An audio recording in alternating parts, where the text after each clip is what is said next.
There are two men you need to understand.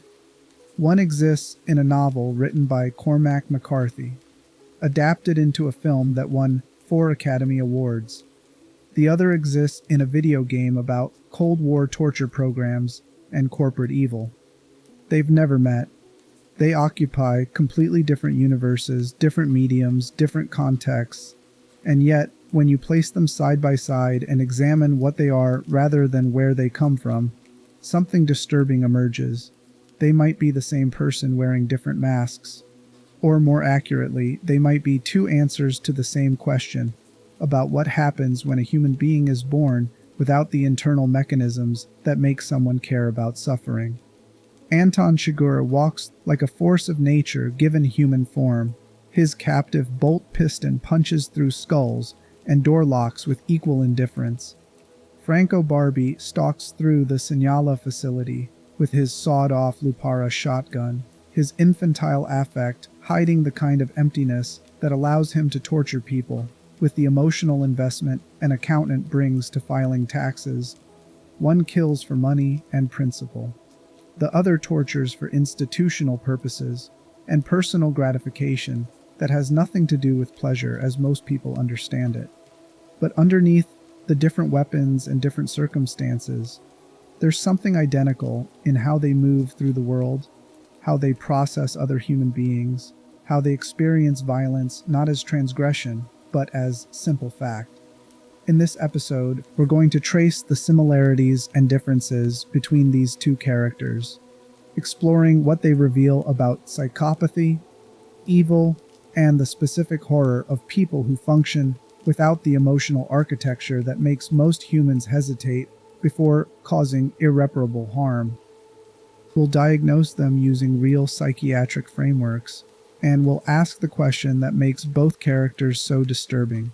Are they monsters, or are they just showing us what humans look like when certain crucial pieces are missing from the beginning? If you find something in this video that sticks with you, please drop a comment letting me know what part stuck out. Whether it was a specific detail, a connection you made, or just a moment that hit differently than you expected. You can also throw out a topic suggestion for a future video. So now get comfortable, dim the lights, and let's start. Chapter 1. The Face of Death. Picture Anton entering a gas station at dusk. The light is failing.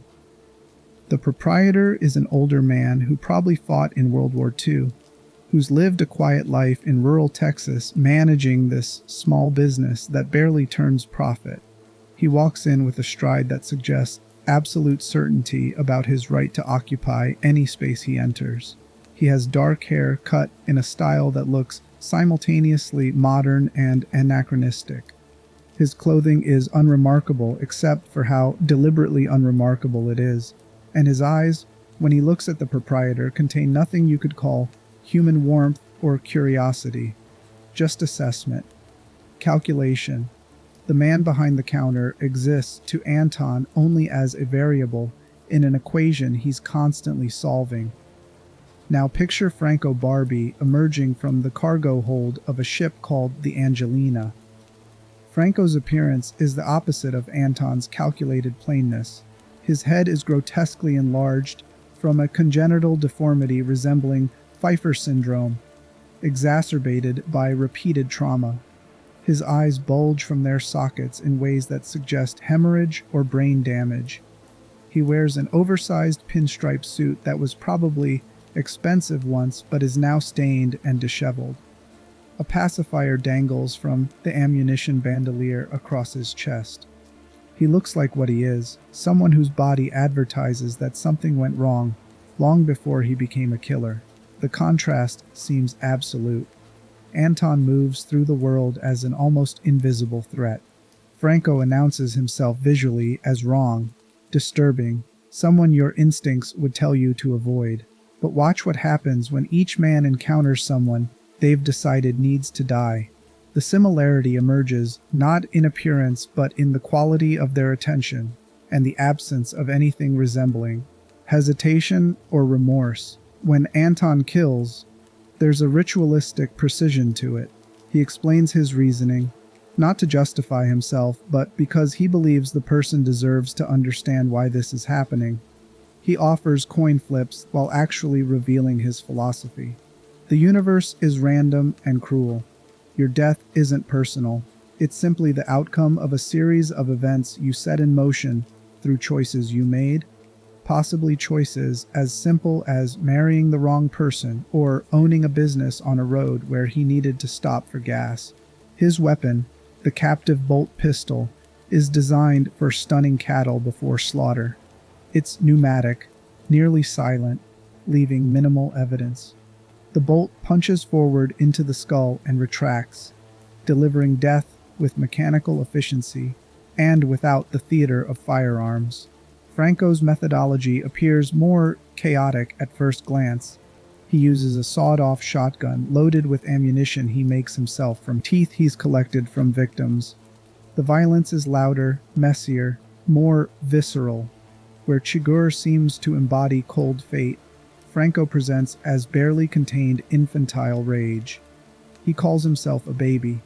He cries when frustrated while defensively insisting that's just water from his eyes. He forces people to confess their sins, and then punishes those confessions with torture calibrated to create maximum psychological damage without killing the subject too quickly. Everything about Franco's presentation suggests someone out of control. But look closer at the actual mechanics of how each man operates. Strip away the aesthetics and examine the underlying psychology. Chigurh's philosophical explanations serve a function. They aren't genuine attempts to help victims understand. They're a performance that satisfies something in Anton himself, a need to frame his violence as meaningful rather than arbitrary.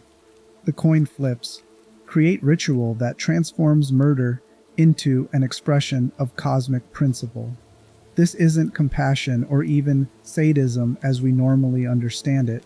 It's someone going through motions that give shape to actions that otherwise have no shape at all. Franco's infantile presentation functions similarly.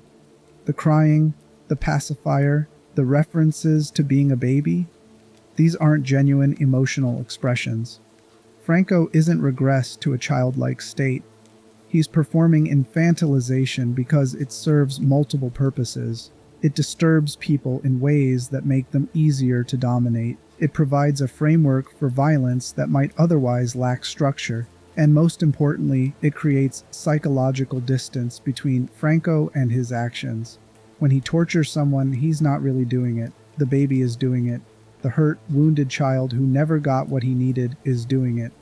Franco himself, whatever that means, remains somewhere else, untouchable and uninvolved. Both men use different forms of theater to organize violence that would otherwise be just random cruelty. And both men, underneath their performances, share something that becomes increasingly obvious the more you study them. They don't experience other people as real. Not the way you or I experience the humans around us as beings with internal lives, with hopes and fears, and the same basic claim to existence that we have. For Anton and Franco, other people are objects.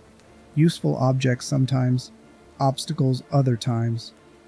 Occasionally interesting objects that provoke curiosity about how they'll react under specific pressures, but never equals, never beings whose suffering creates moral weight that demands consideration. The psychiatric term for this is lack of empathy, but that clinical phrase doesn't capture the specific quality of their absence. Plenty of people lack empathy in certain contexts or toward certain groups while maintaining the capacity for connection with people they consider part of their circle. Anton and Franco don't have circles. They have no one they consider truly real except possibly themselves, and even that's questionable. Their violence isn't about overcoming empathy or suppressing natural reluctance to harm. It's about treating other humans the way most people treat furniture. You don't feel guilty about breaking a chair. You don't lose sleep over a table you damaged. Objects exist to serve purposes, and when they stop serving those purposes or get in the way, you dispose of them. This is the first and most important similarity between Anton Chigurh and Franco Barbi. They both exist in a world where they're the only thing that's genuinely real, and everything else is just scenery and props. The different weapons, the different aesthetics, the different circumstances of their violence, all of that is secondary to this fundamental absence of the thing that makes most people human. But that raises the question that's going to haunt the rest of this examination. If they're both empty in the same way, why do they present so differently? Why does Anton seem like a philosophical killer with principles, while Franco seems like a sadistic man-child? And more disturbingly, what does it say about evil that it can wear such radically different masks while being essentially identical underneath? That's what we're going to unpack. But before we can diagnose what they are, we need to understand the worldview that allows them to function, the philosophy of nothing that shapes every action they take. Chapter 2. The Philosophy of Nothing. There's a concept in philosophy that most people misunderstand: nihilism. The word gets thrown around to describe edgy teenagers wearing black, or characters in fiction who sneer about meaninglessness while committing theatrical violence. But actual nihilism, the kind that shapes how someone moves through the world, looks nothing like the stereotype. It doesn't announce itself with dramatic speeches about the void.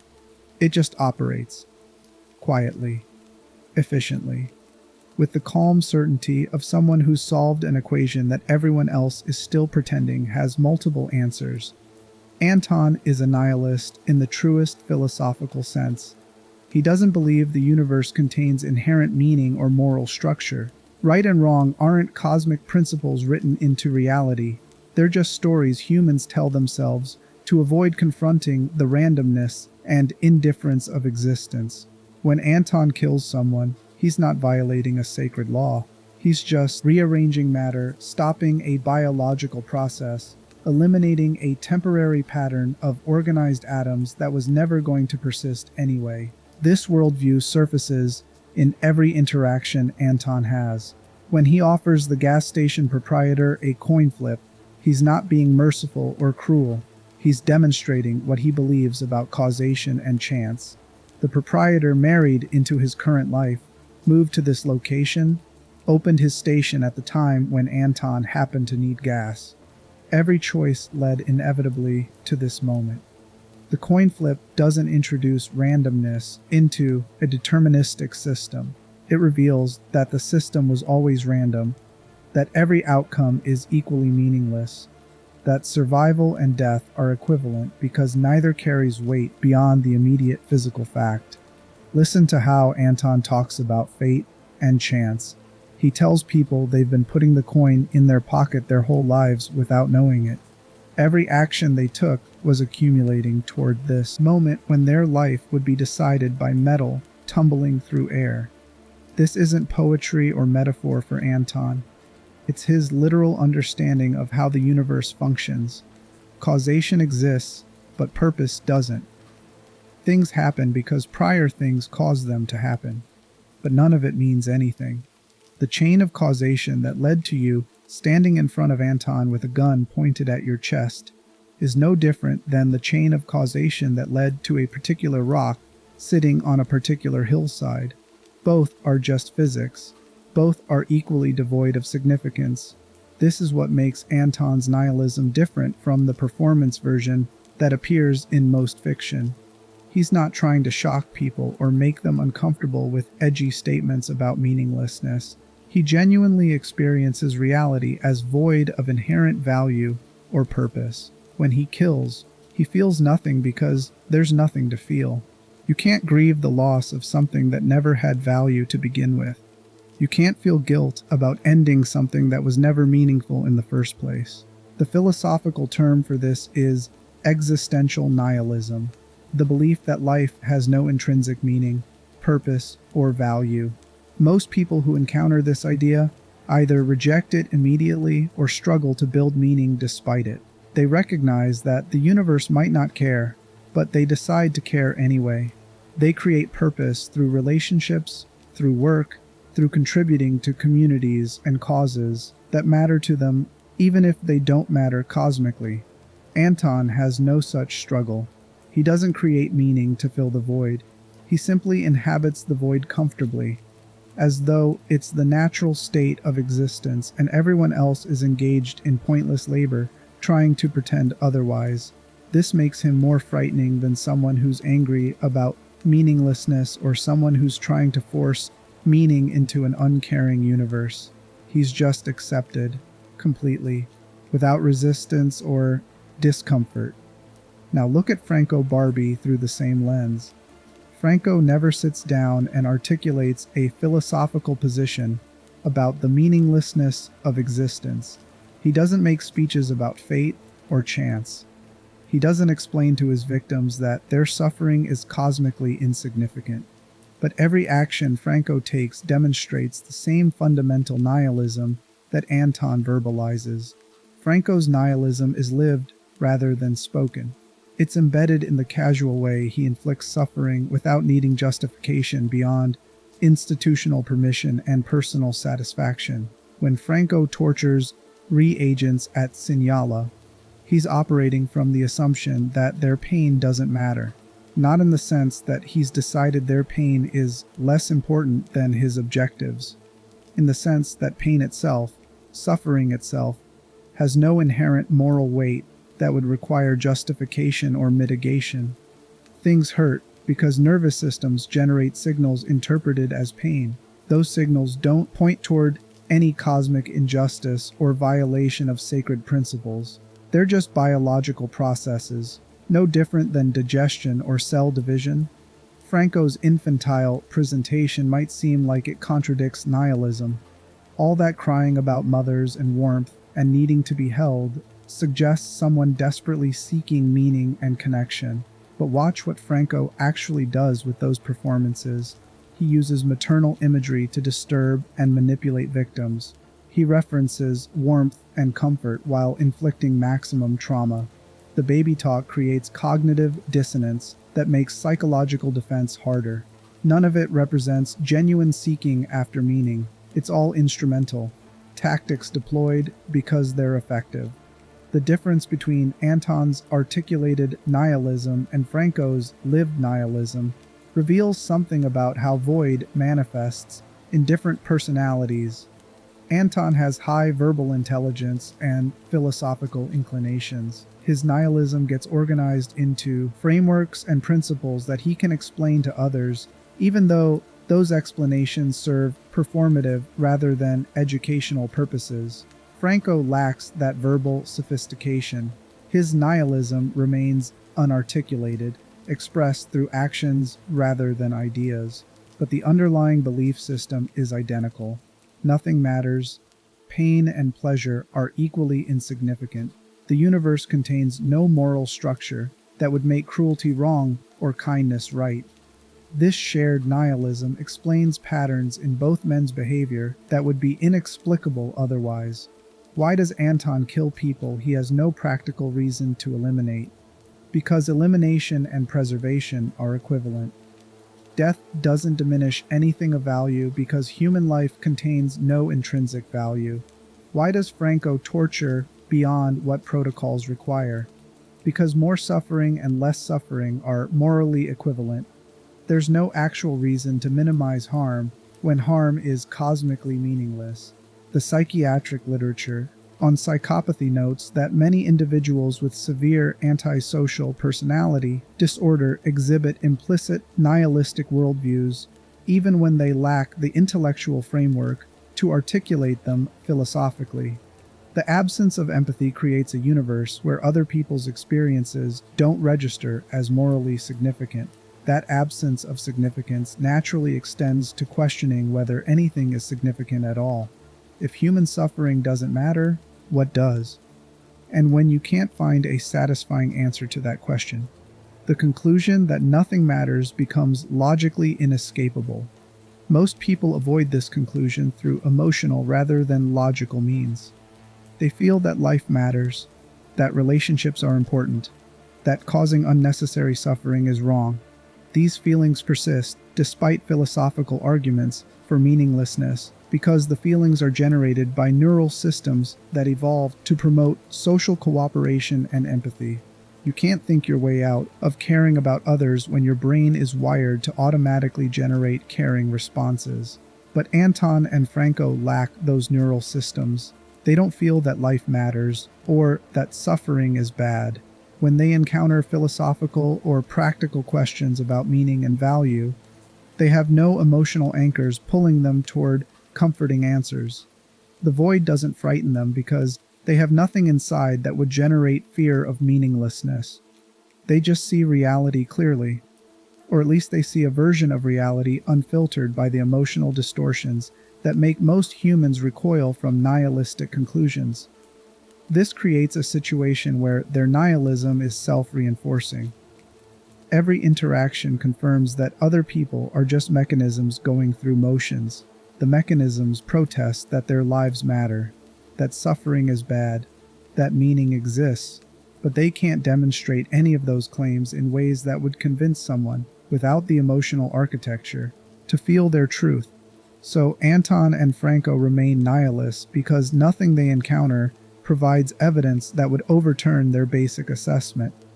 The practical effect of their nihilism is that it eliminates all internal constraints on behavior, remove both empathy and belief in meaning, and you're left with someone who can do absolutely anything without internal opposition. Anton can strangle a police officer, shoot a woman who posed no threat to him, kill his employers after they paid him, all without experiencing moral conflict, because none of those actions violate any principles he actually holds. His philosophy about fate and coins is window dressing. The underlying reality is simpler. Nothing matters, so nothing is prohibited. Franco can torture people for hours, sleep inside corpses, murder prostitutes with escalating brutality, maintain sexual relationships with his stepmother, all without guilt or shame because those emotions require belief that boundaries exist and violations are meaningful. In Franco's lived nihilism, boundaries are just social constructions. Violations are just actions. Nothing is sacred because sacredness is illusion created by people who can't tolerate reality's emptiness. The horror of encountering someone with this worldview comes from the recognition that you can't reach them through appeals to common humanity or shared values. When you tell Anton that killing you would be wrong, he hears noise that doesn't correspond to anything real. When you beg Franco to stop because you're suffering, he observes biological processes that have no moral significance. The words you're using, wrong and suffering and please, point toward concepts that don't exist in their universe. This makes their nihilism a weapon more effective than any physical tool they carry. The gun can only threaten your body. The nihilism threatens your entire framework for making sense of existence. When you encounter someone who genuinely believes nothing matters and operates from that belief without apparent internal conflict, it forces recognition that your own beliefs about meaning might be equally arbitrary. You're both making claims about cosmic structure. His claim is that structure doesn't exist. Your claim is that it does. Neither of you can prove your position, but he's willing to kill you over it, and that willingness suggests a certainty you don't possess. Chapter 3: Childhood and the Making of a Killer. Franco Barbi was born in Louisiana to a New Orleans mafia don named Salvatore Barbi, known on the streets as Sally Figs. Salvatore was the head of the Martino crime family, running operations that controlled the docks where cargo needed to disappear, and shipments moved through channels that had nothing to do with official paperwork. Franco grew up surrounded by the kind of violence that masqueraded as business. People got hurt when they didn't pay what they owed. Bodies disappeared when problems couldn't be solved through intimidation. This was work, not aberration. Violence was simply a tool applied with the same practical consideration as a wrench or a hammer. Franco never knew his birth mother, According to his own words recorded during his time at the Signala facility, his father killed her either during or shortly after his birth. This absence created a void at the center of Franco's development.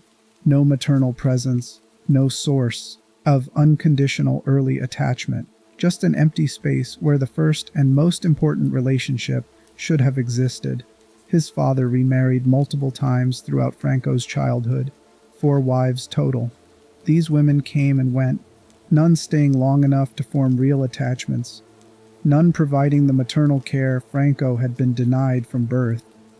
His stepmothers treated him as an obligation rather than a child.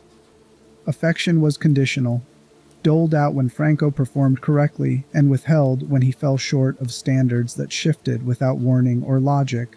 This created an environment where love became transactional. You earned approval through compliance, you lost it through failure. The definitions of both were decided by someone whose standards you could never predict. Franco learned that relationships are hierarchical. Someone has power and someone doesn't. The person without power exists to serve the person with it. Emotional expression invites punishment. Feelings are vulnerabilities to be hidden rather than experiences to be shared. Franco's father didn't intervene in the stepmother's treatment. His parenting philosophy centered on toughness as virtue. Boys needed to learn the world was hard. Survival required strength. Sentiment was weakness that others would exploit. When stepmothers criticized Franco, Salvatore typically reinforced her assessment rather than defending his son. The message was clear. Family doesn't mean protection. Authority is always right. Your feelings about how you're treated are irrelevant compared to maintaining order. Franco was also born with Pfeiffer syndrome, a genetic condition that caused his distinctive facial deformities and enlarged cranium. In the 1920s and 30s, when Franco was growing up, this condition wasn't formally identified by medicine. Franco was simply disfigured, visibly wrong in ways that drew stares and mockery from other children. His father and stepmothers showed no particular compassion for this additional burden. If anything, Franco's appearance became another thing he was blamed for, another way he failed to meet standards and embarrassed the family. By the time Franco was 10 years old, he'd developed the emotional flatness that would define him for life. He didn't cry when his stepmother berated him. He didn't argue when his father told him to stop being soft. If you don't feel, you can't be hurt. If you don't care, disappointment can't touch you. Franco learned to navigate childhood by becoming a blank, present in body but absent in any internal sense. The first killing came when Franco was 12. He used his father's shotgun to kill someone. The kickback from the blast hit him in the face, breaking his cheekbone and worsening the facial deformities he already lived with. His father's response was approval, possibly the first time Salvatore had ever shown Franco pride or genuine affection. This single moment of paternal recognition set the trajectory for Franco's entire life. Violence became the only language through which he could receive validation. Good behavior never earned his father's attention. Academic achievement meant nothing in a household where education was viewed as unimportant compared to street survival. But murder got him a hug. Murder made his father proud. The stepmother said nothing, which in their household dynamic meant Franco had finally done something that met standards. As Franco moved into his teenage years, he became his father's triggerman and collector. He acquired a shotgun that he modified for close-range work, making it easier to conceal while maintaining devastating impact. The waterfront was his inheritance, along with the connections and expectations that came with being the son of a mob don. Franco started small, running messages and standing lookout. He proved reliable, punctual, and competent. His first serious collection job demonstrated what he would become. A man owed money and kept making excuses, buying time with partial payments that never resolved the principal.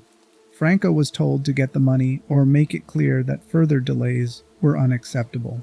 He found the target at his apartment, stepped inside when the door opened, broke the man's hand with a hammer, and told him he had 24 hours to deliver the full amount, or the next visit would involve both hands and both knees. The money was delivered within 12 hours. Franco's handler was impressed by the efficiency and the total absence of unnecessary drama. Many young men doing this work felt the need to posture, to make violence theatrical, to prove toughness through excessive brutality. Franco applied exactly the amount of force necessary to achieve the objective. Nothing more, nothing less.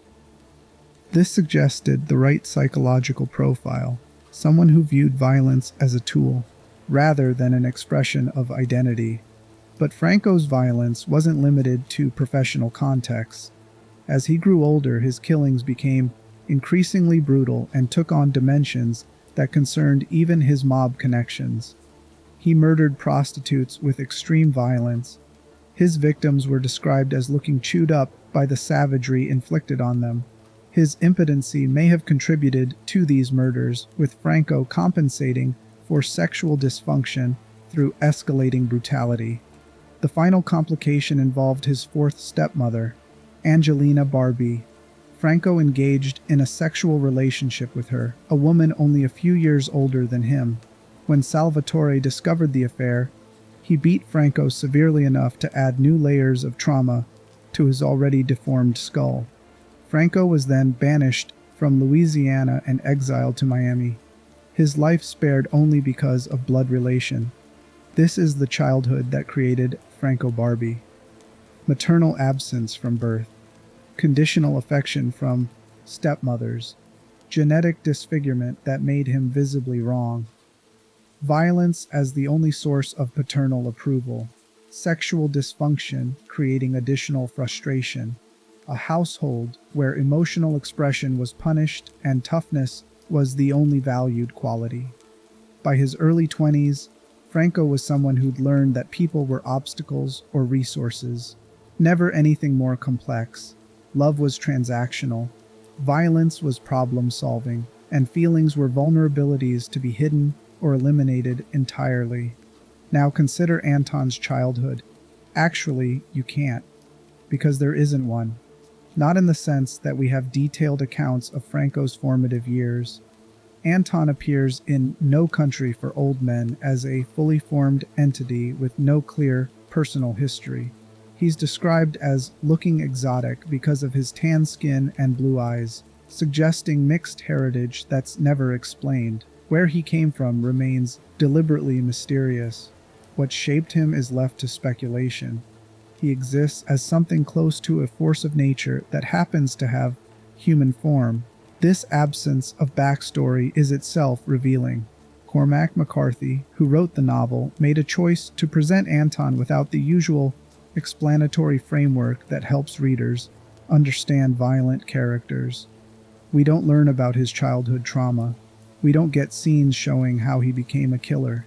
He's simply there, operating according to principles that seem to make sense to him, even when they're incomprehensible to everyone else.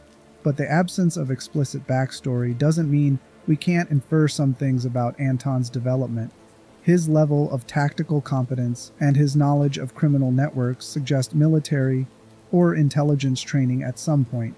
His philosophical framework, the references to fate and chance and the meaninglessness of individual choice, suggests exposure to certain kinds of ideas that don't usually emerge organically from someone with no education or cultural context. And his complete lack of empathy combined with his high functionality suggests either genetic factors or developmental circumstances so damaging that they destroyed his capacity for emotional connection while leaving his intelligence intact. The contrast with Franco is instructive. Franco has a detailed, documented history of severe childhood trauma, emotional neglect, and violence that shaped him into what he became. We can trace clear lines from the maternal absence, the conditional approval, the mob environment, and the first killing at age 12 to the adult who tortures people at Signala without experiencing guilt or moral conflict. Franco makes sense. His pathology has clear developmental origins. Anton doesn't make sense in the same way. The absence of backstory creates ambiguity about whether he's even fully human in a psychological sense. Is he someone who developed extreme psychopathy through circumstances we're not told about? Or is he something closer to what he seems to believe he is, an agent of fate, a living principle rather than a person shaped by history and relationships? This difference matters because it affects how we interpret their violence. Franco's murders feel like the inevitable outcome of his developmental trajectory. A boy denied maternal attachment, raised in an environment where violence was normalized, punished for emotional expression, and rewarded only when he killed someone, was probably going to become a killer. His psychology has causes that make terrible sense once you understand them. Anton's murders feel different because we can't trace them to understandable origins. They seem to emerge from nothing, from emptiness that was just always there. This makes him more frightening in certain ways because it suggests that evil doesn't always need explanation or origin story. Sometimes it just exists, wearing human form and operating according to logic that has nothing to do with trauma or development or any of the usual factors that create violent people. But here's the uncomfortable question that connects them despite these differences. Does it actually matter whether we can trace the developmental origins of someone's psychopathy? Franco had terrible childhood that explains how he became what he is. Anton has mysterious absence where childhood should be. But both men right now, in the present moment of their narratives, are functionally identical in the ways that matter most. They both kill without remorse. They both lack empathy. They both treat other humans as objects to be used or destroyed as circumstances require. The childhood story, or the absence of one, might help us understand how someone becomes a psychopathic killer, but it doesn't change what they are or what they do to their victims. Franco's maternal deprivation doesn't make the reagents he tortured suffer any less. Anton's mysterious origins don't make his victims any less dead. The explanation for how someone became a monster doesn't make them less monstrous. It just makes them comprehensible, and comprehensibility can be almost as disturbing as mystery, because it reveals that the things that create killers aren't exotic or rare. They're just ordinary traumas, ordinary absences, ordinary failures of care and connection. Franco Barbi could have been prevented if his father hadn't killed his mother, if his stepmothers had shown consistent affection, if someone had intervened when the violence started, if the mob environment hadn't normalized cruelty. Every step of his development toward becoming a psychopathic killer was something that could have been changed by different circumstances or different choices by the adults around him. Anton can't be prevented because we don't know where he came from. The absence of backstory makes him feel inevitable, like something that was always going to exist regardless of circumstances, but that's probably an illusion created by McCarthy's narrative choices. Anton almost certainly has a history. We're just not told about it. And that history probably involves factors similar to Franco's: childhood trauma or genetic predisposition, or developmental environments that shaped someone capable of killing dozens of people without experiencing moral conflict. The backstory difference is narrative technique more than actual distinction between the characters.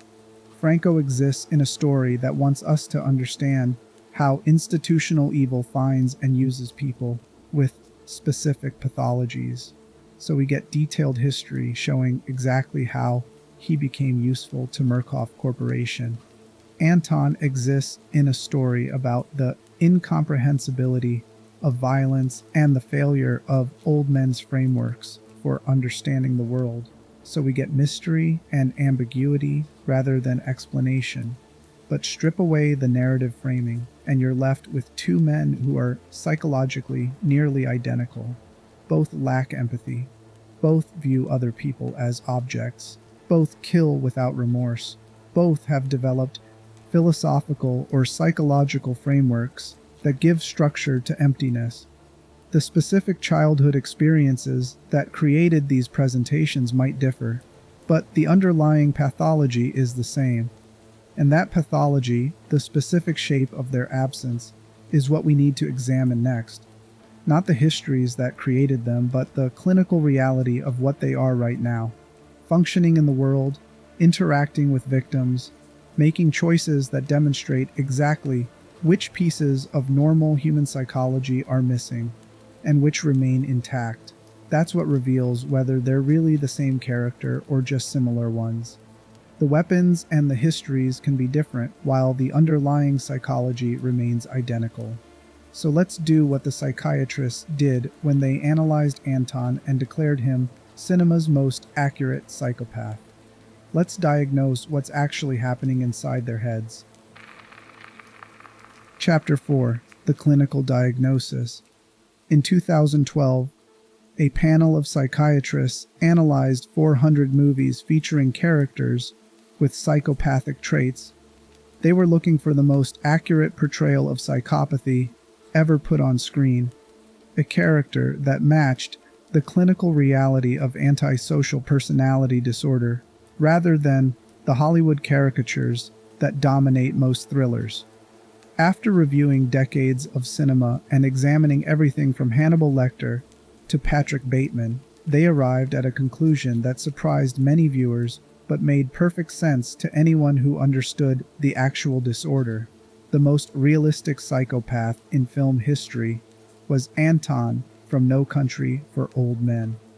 The psychiatrists noted several key elements that made Anton clinically accurate. His lack of empathy wasn't performed or exaggerated. It was simply present as a fundamental absence. His violence served instrumental purposes rather than existing for its own sake. He showed no signs of the grandiosity or theatrical cruelty that characterizes fictional psychopaths. His intelligence remained high while his emotional range stayed extremely limited, and most importantly, he exhibited the shallow affect that defines real psychopathy, that flatness where emotions that should be present simply aren't there and never have been. The DSM-5, the manual psychiatrists use for diagnosis, categorizes psychopathy under antisocial personality disorder. The criteria require a pervasive pattern of disregard for and violation of the rights of others, occurring since age 15. Specific manifestations include failure to conform to social norms, repeated lying and conning for personal profit or pleasure, impulsivity or failure to plan ahead, irritability and aggressiveness, reckless disregard for safety of self and others, consistent irresponsibility, and lack of remorse for harming others.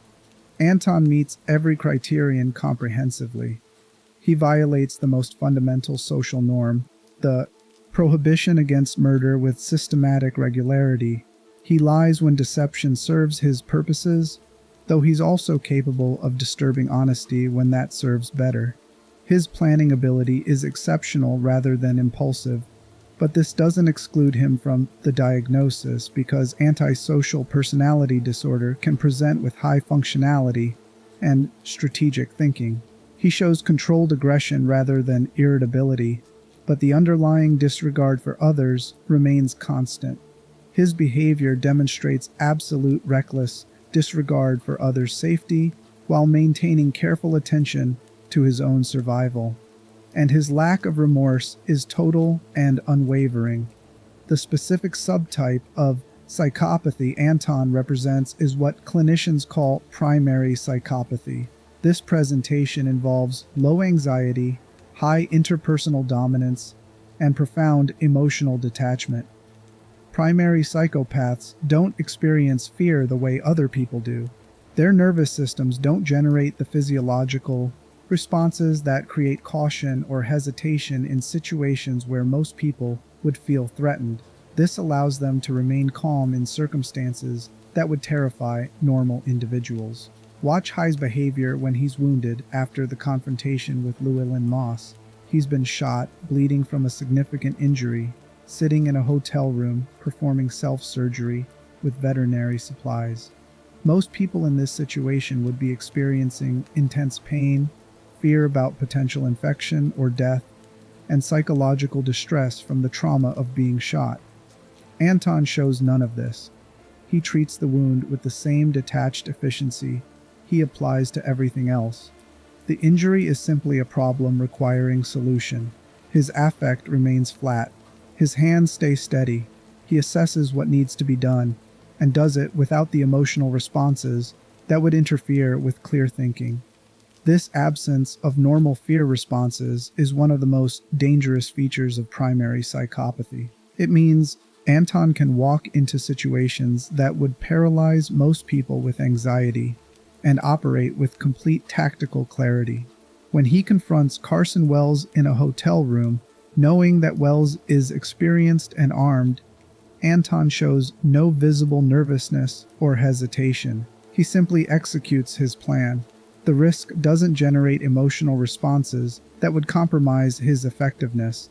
The other key feature of his psychopathy is his need for control and predictability in an unpredictable world.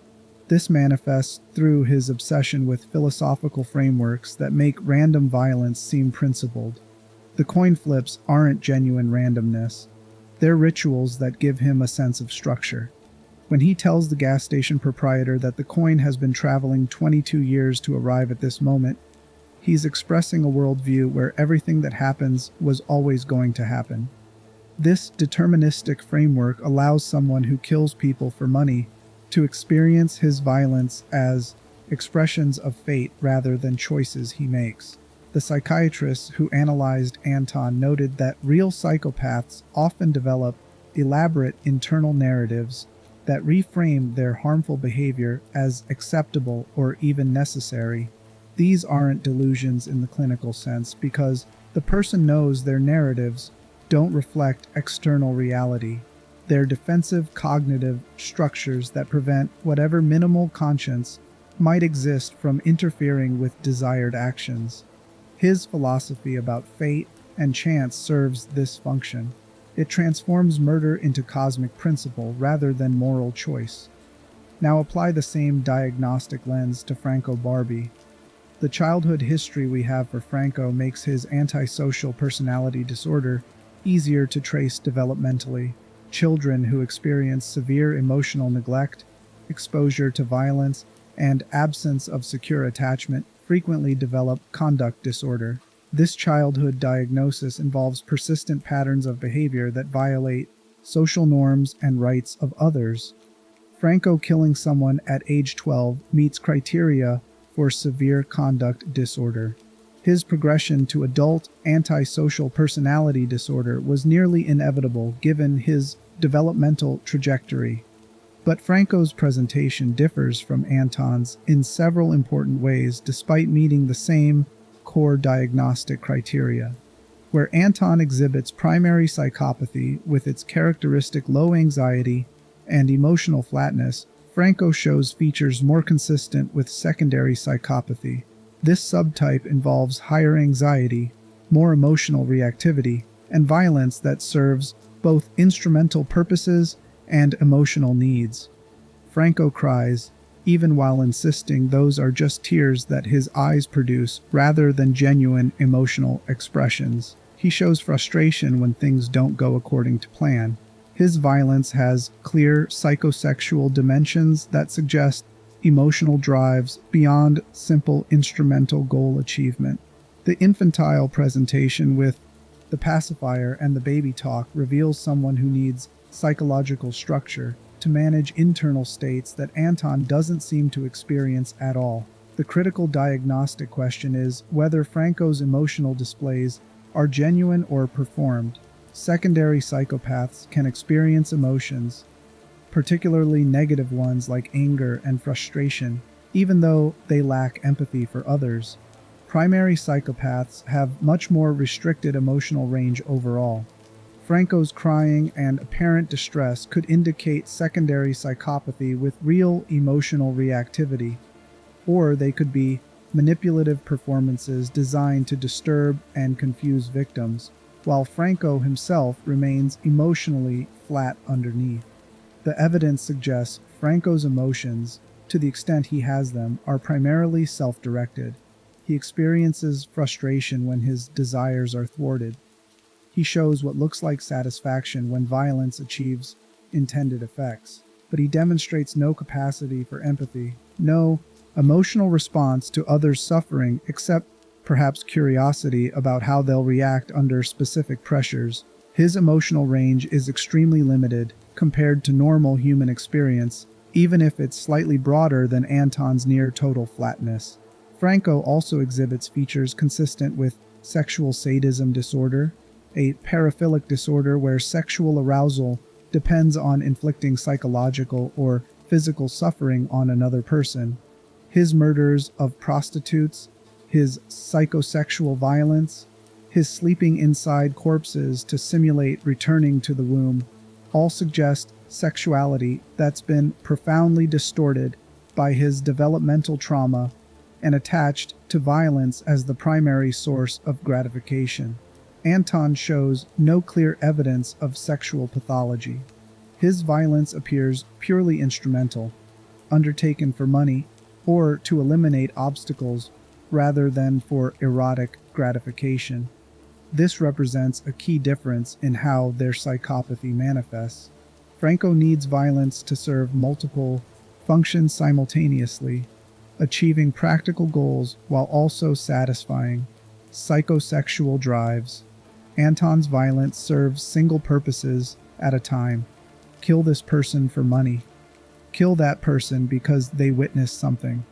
The violence doesn't seem to connect to sexuality or provide gratification beyond the satisfaction of having completed a task, but both men share the core feature that defines psychopathy across its variants: the profound absence of empathy and guilt. Neither man experiences other people's suffering as morally significant. Neither shows remorse for harm caused. Neither demonstrates capacity for genuine emotional connection to another human being. The specific shadings of their presentations differ. The underlying pathology is identical. Both men also exhibit what psychologists call instrumental aggression rather than reactive aggression. Reactive aggression happens when someone lashes out in response to perceived threats or provocations. It's emotional, impulsive, often regretted afterward. Instrumental aggression is goal-directed violence undertaken to achieve specific objectives. It's calculated, controlled, and serves clear purposes. When Anton kills the deputy in the opening of No Country for Old Men, he's removing an obstacle. The deputy is guarding him in a police station where he needs to not be. The solution is to strangle the deputy and escape. There's no anger in the killing, no personal animosity, just cold assessment that this person's death serves his purpose better than allowing him to live. The same instrumental quality characterizes every killing Anton commits throughout the narrative. Franco demonstrates identical instrumental aggression during his work at Signala. When he tortures reagents in the Devil's Therapy program, he's not losing control or expressing rage. He's applying calibrated psychological and physical pressure designed to break subjects' resistance and create internalized shame that will make them easier to control. The violence serves Murkoff Corporation's research objectives. Franco delivers that violence with professional competence and appropriate restraint, stopping when medical monitors indicate subjects are reaching dangerous physiological thresholds. The ability to engage in prolonged, systematic violence while maintaining this kind of instrumental focus requires the absence of normal, empathetic responses. Most people couldn't torture someone for hours while monitoring their vital signs and adjusting pressure to keep them in optimal zones of suffering without killing them. The natural empathetic response, seeing someone in pain and wanting it to stop, would interfere. Franco and Anton don't have that interference. They can hurt people with the same emotional investment an auto mechanic brings to repairing an engine. The diagnostic picture for both men includes antisocial personality disorder with psychopathic features. Anton represents primary psychopathy with extreme emotional restriction and low anxiety. Franco represents secondary psychopathy with limited emotional reactivity and additional sexual sadism disorder. But these are variations on a theme rather than fundamentally different conditions. Both men lack the neural and psychological architecture that makes most humans experience guilt, empathy, and moral restraint. Brain imaging studies of psychopaths have revealed consistent abnormalities in specific regions. The amygdala, which processes fear and emotional learning, shows reduced activity. The prefrontal cortex, responsible for moral reasoning and impulse control, exhibits structural and functional differences. The connections between these regions are weaker than in non-psychopathic individuals. This creates people who intellectually understand that hurting others is considered wrong, while never experiencing that knowledge as emotionally meaningful or behaviorally constraining. If we could scan Anton's and Franco's brains, we'd likely see similar patterns of reduced amygdala activity and prefrontal abnormalities. Their capacity for violence without remorse isn't a philosophical choice or a failure of moral education. It's neurological absence, something missing from the basic hardware that generates conscience in most people. This raises the uncomfortable question that sits at the center of any discussion about psychopathy. If someone lacks the neural architecture for empathy and guilt, can they be held morally responsible for actions that follow logically from that absence? If Franco was shaped by childhood trauma into someone incapable of caring about others' suffering, is he evil or just damaged? If Anton was born with brain structures that don't generate emotional responses to harming people, is he a monster or a victim of neurology? The answer matters less than we might want it to. Whether we label them evil or damaged or neurologically abnormal, the practical reality remains unchanged. They kill people. They cause immense suffering. They need to be stopped from continuing to cause harm. The diagnostic labels help us understand what they are and why they function the way they do. But understanding doesn't equal exculpation. Someone can be both a victim of terrible developmental circumstances and a perpetrator of horrific violence. The two facts exist simultaneously without canceling each other out. What the diagnosis reveals most clearly is that Franco and Anton are psychological siblings, despite their different presentations. They're both examples of what happens when the mechanisms that create human conscience fail to develop. The weapons differ, the circumstances differ, the aesthetic presentations differ dramatically, but the absence at their core is identical, and that absence is what makes them two versions of the same fundamental character: the psychopath who functions without empathy, guilt, or the capacity to recognize other humans as beings whose suffering creates moral obligations. The question that emerges from this diagnostic similarity is what happens when you place someone with this psychology into different contexts. Anton exists in a relatively lawless world where violence is common and institutional oversight is minimal. Franco exists inside an institution that has systematically organized torture as research. How does context shape what psychopathy looks like in practice? Chapter 5. The Role of Institutions. Anton works freelance. He's a hitman, operating in the criminal underworld of drug trafficking and contract killing along the Texas-Mexico border in 1980. The world he moves through is violent and chaotic, but it's not organized in the sense of having clear hierarchies and procedures. People hire him to kill other people. He accepts contracts. He executes those contracts with efficiency. Then he moves on to the next job. This freelance status means Anton operates with remarkable autonomy. He answers to no one except in the most minimal sense of delivering results to whoever hired him. His methods are his own business. His timeline is determined by his assessment of tactical requirements rather than by someone else's schedule. He exists outside institutional structures, moving through society's gaps and margins where law enforcement is thin, and criminal enterprises operate according to their own brutal logic. But this doesn't mean Anton exists in a vacuum. He's embedded in criminal networks that connect drug cartels, money, violence, and the people who facilitate all three. These networks have their own rules and expectations. When someone hires Anton to recover stolen drug money, that person expects results. Failure to deliver would create consequences even for someone as dangerous as Anton. The lack of formal institutional structure doesn't eliminate accountability.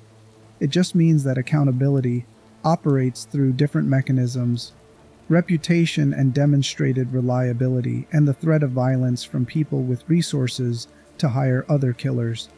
Anton's freelance status also means his violence operates on smaller scales than would be possible inside institutions.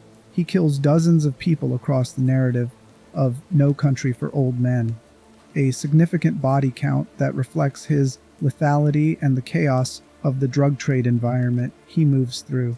But he's fundamentally limited by being one person. Working alone or with minimal assistance, there's only so much damage a single freelance killer can cause, regardless of how effective he is. Compare this to Franco Barbi's institutional position. Franco isn't a freelance killer operating in criminal margins. He's a prime asset employed by Murkoff Corporation, working inside the Signala facility, where his violence is organized, documented, and integrated into systematic research programs. Franco isn't choosing his own targets or determining his own methods. He's following protocols designed by Hendrik Joliet Easterman and approved by Murkoff executives. His violence serves institutional purposes rather than personal or criminal ones.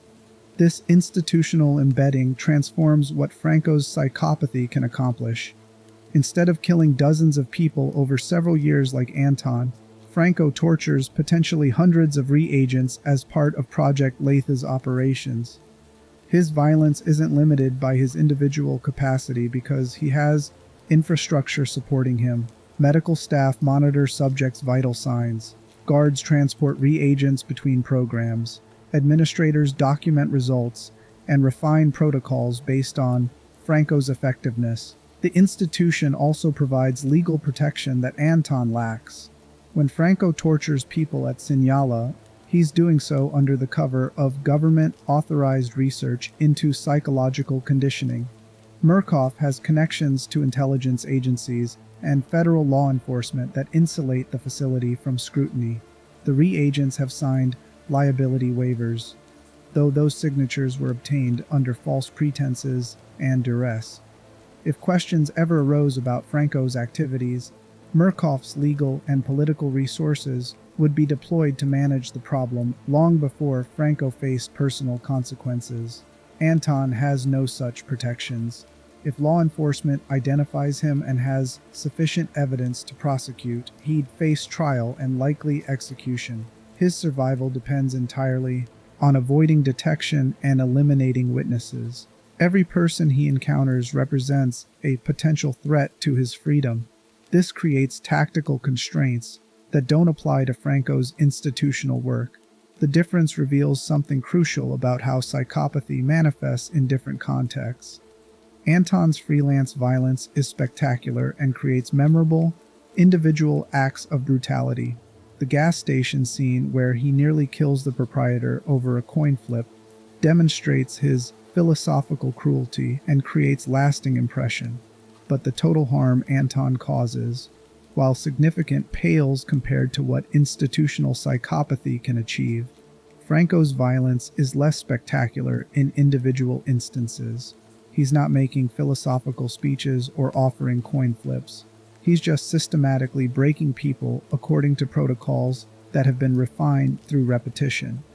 But the cumulative harm Franco contributes to through his work at Signala is orders of magnitude larger than Anton's freelance killing. Project Lathe processes potentially thousands of reagents through various torture programs. Franco is one component in that machinery. His individual contribution, multiplied by institutional scale and infrastructure, creates mass trauma that single freelance killer could never achieve. This institutional amplification of psychopathic capability appears throughout history. The most destructive violence humans have inflicted on each other doesn't happen through individual killers like Anton. It happens through institutions that harness individual pathology and multiply it through bureaucracy, resources, and systematic organization. The Nazi death camps, the Soviet gulags, CIA black sites, Murkov's Sinyala facility.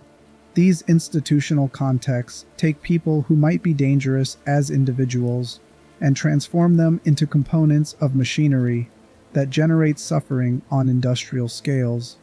Easterman understood this principle when he recruited prime assets for Project Lathe. He wasn't looking for the most violent or sadistic individuals he could find.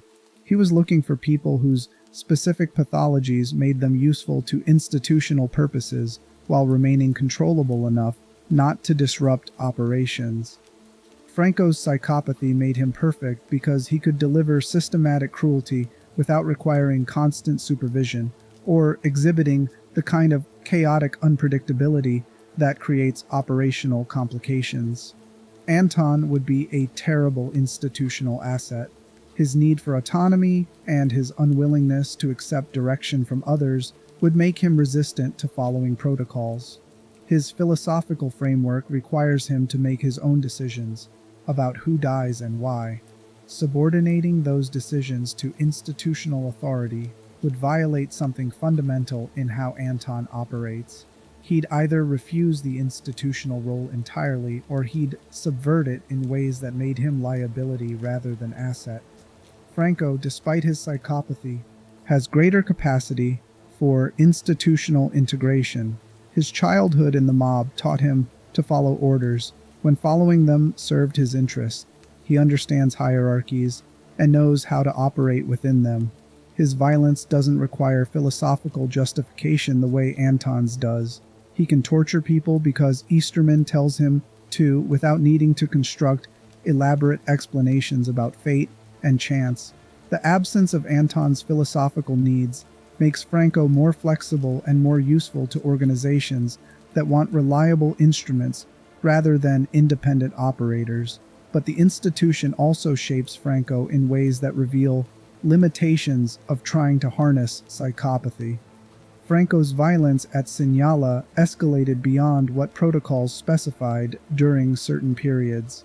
His psychosexual pathology created complications when his behavior suggested he was deriving gratification from torture rather than just professionally executing his duties.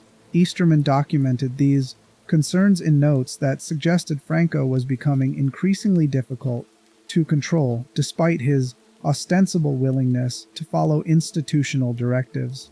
This mirrors what happened with Leland Coyle, another prime asset whose psychopathy served institutional purposes while also creating problems. Coyle's sadism and need to dominate environments meant he eventually subverted formal command structures, with guards and other staff deferring to him rather than to institutional authority. The same qualities that made Coyle effective at breaking reagents made him a threat to organizational coherence.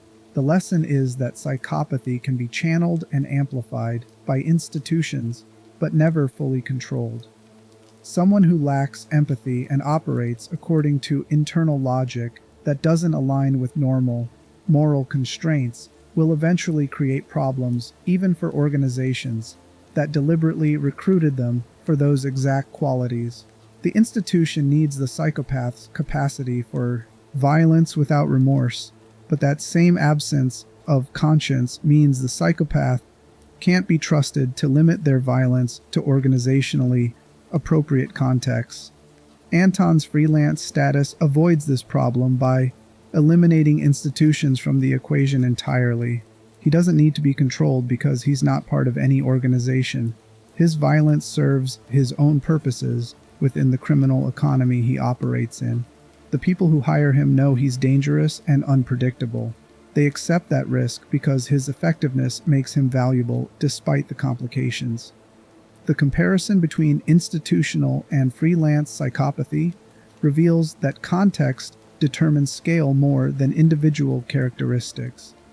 Anton and Franco are psychologically similar, but Franco operating inside Murkoff Corporation causes more total harm than Anton operating as independent contractor ever could. The institution provides resources, legal protection, systematic methodology, and scale that multiply. Individual capacity for violence. This has implications that extend beyond fictional characters. Real-world psychopaths can be individually dangerous, but they're typically limited by resource constraints and risk of detection.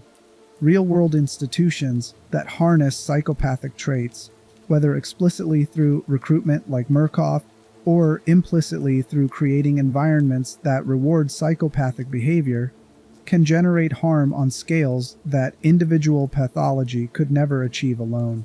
The CIA's MK Ultra program, which Murkoff's fictional Project Lathe was based on, demonstrates this reality.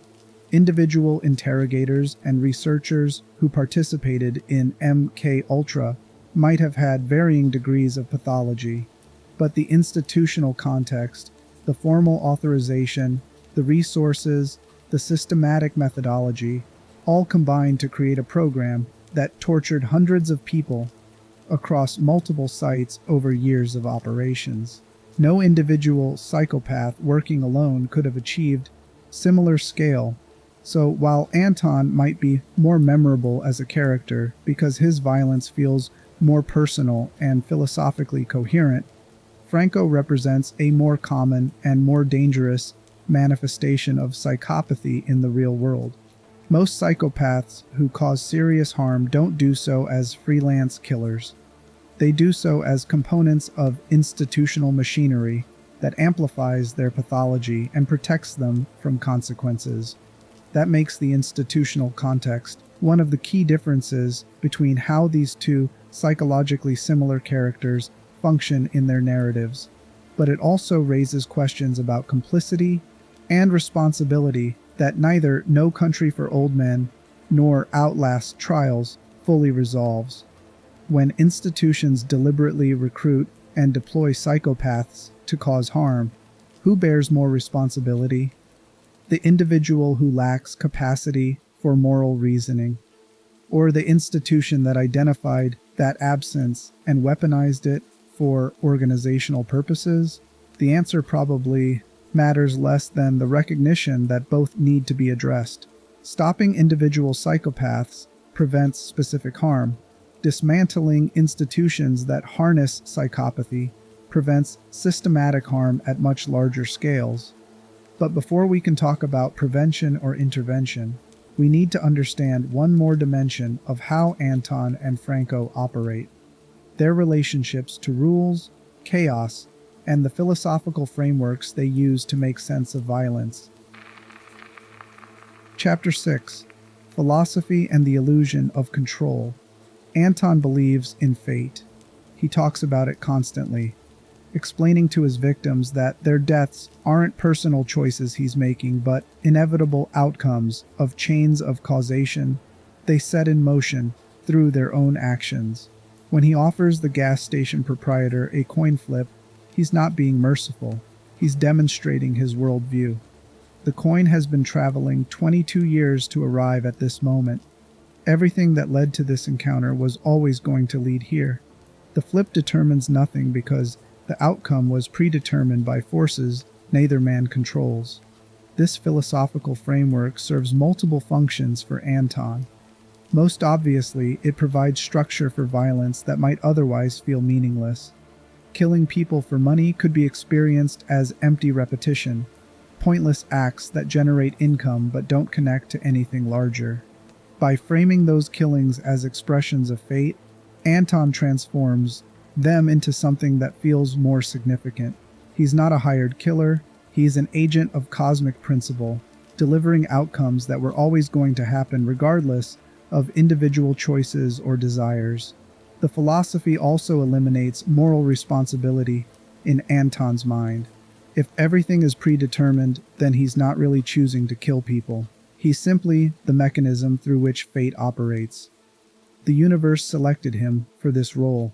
His victims were selected for their deaths. Nobody involved has real agency. They're all just playing out scripts written by causation that extends back through time beyond anyone's capacity to alter or resist. This deterministic worldview is common among certain types of psychopaths.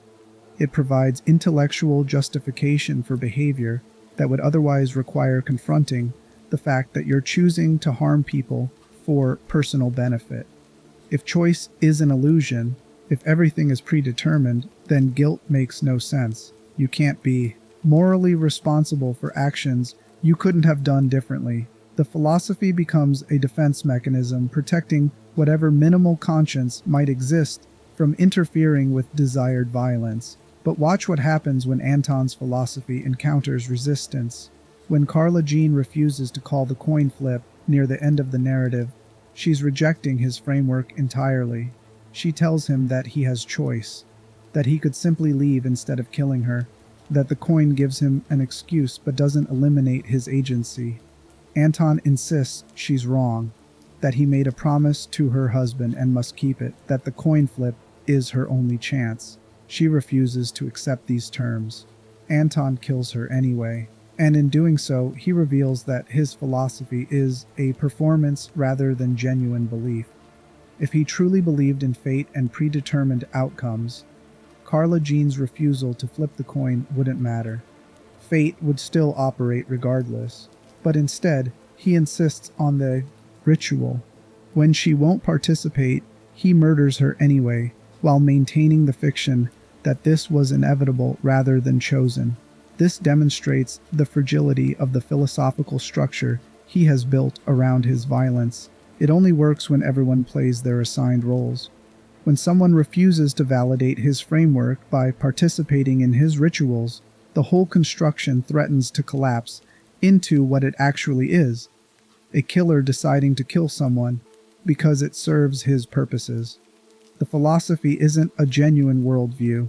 It's a performance that helps Anton maintain the illusion that he's something more than a psychopath who kills for money.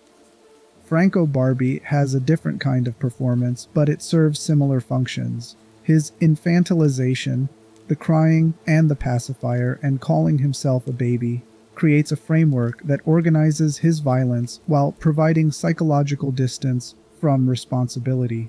When Franco tortures someone at Signala, he can tell himself that he's not really doing it. The hurt baby is doing it.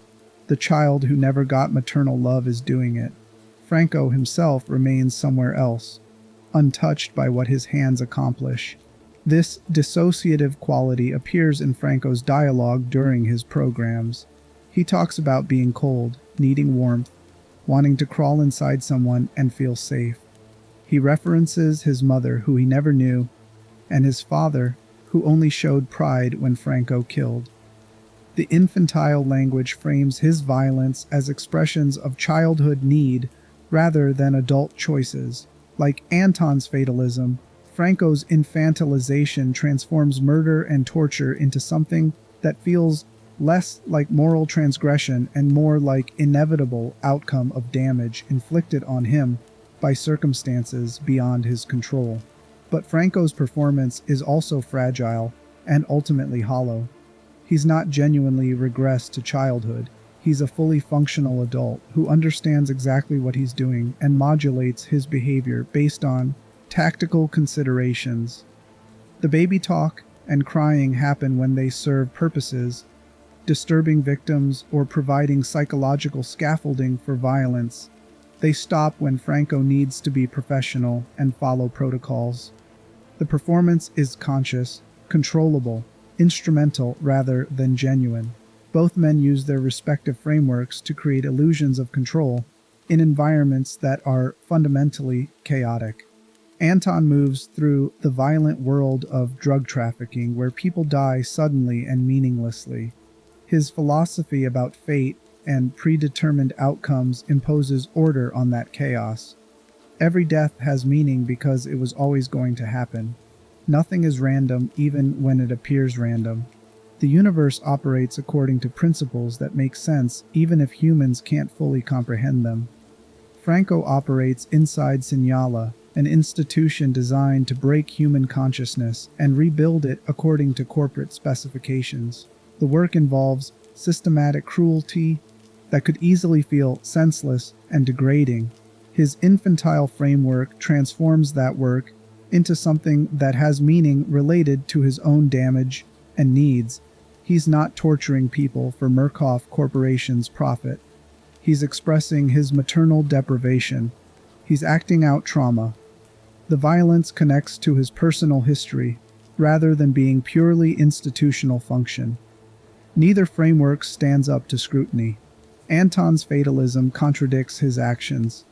If everything is predetermined, his philosophical speeches and coin flip rituals are pointless because the outcomes are already determined. The fact that he engages in these performances reveals that he needs them, which means he's exercising choice and agency rather than just expressing fate.